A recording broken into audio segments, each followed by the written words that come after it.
for us to remember. This is not just about cool churches in pubs or cafes. This is not just about Celtic cross tattoos and goatees and red wine in our meetings.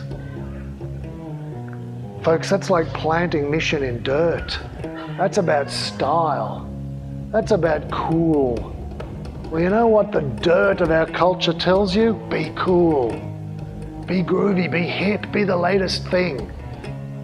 My friends, that is not going to be the material that will give birth to the mission of Jesus in this nation. Do you follow?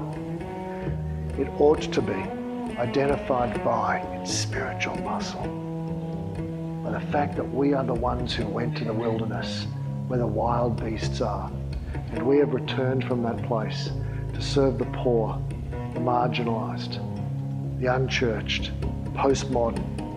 We have returned to minister among them, alongside them, in partnership with them, as people with enough muscle to model what it's like to be free from human appetite and need.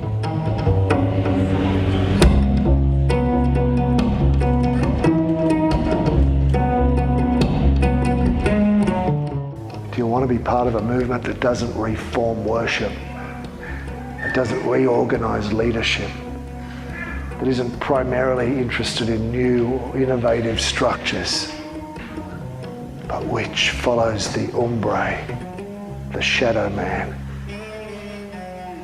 to the bottom of the table, to share our food and our lives, to photograph and to love the forgotten ones.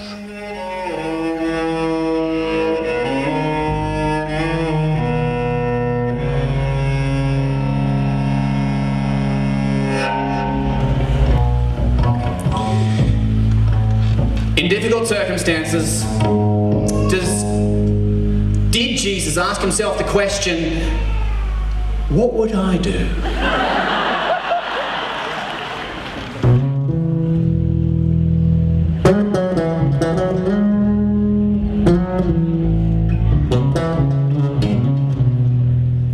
Brothers and sisters, if you proclaim a Jesus who is an empire domination Jesus, or who is a revenge Jesus, or who is a shame and exclusion Jesus, or a Jesus who has a story of elitism and withdrawal, or a Jesus who has a story of just play the game and make as much money as you can, then you don't get to live by and proclaim the Jesus of the good news of the kingdom of God.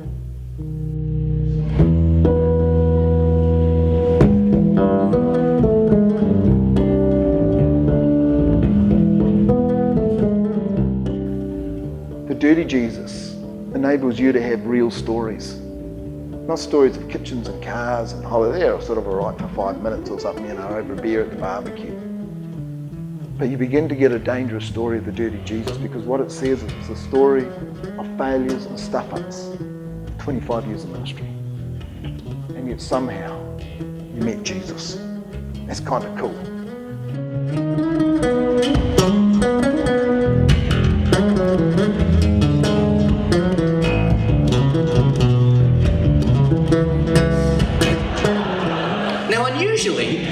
The understudy urged the undernourished underdog to underplay the understudy's undertakings.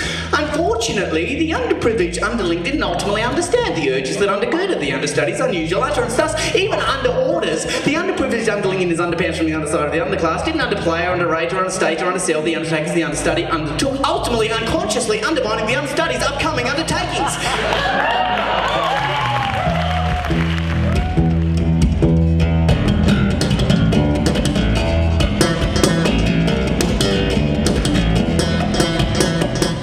And that, to me, is what's really emerging. It's not just that the church continues the Protestant thing. That's nothing new. This is what Protestants do. They diversify. But what could really be quite unique is if in our diversification we stop damning and anathematizing the people who have not felt led to do what we're doing, and instead of saying we're the only biblical form of church, to say, thank God for our freedom to do what we feel we should do, but thank God for those other people.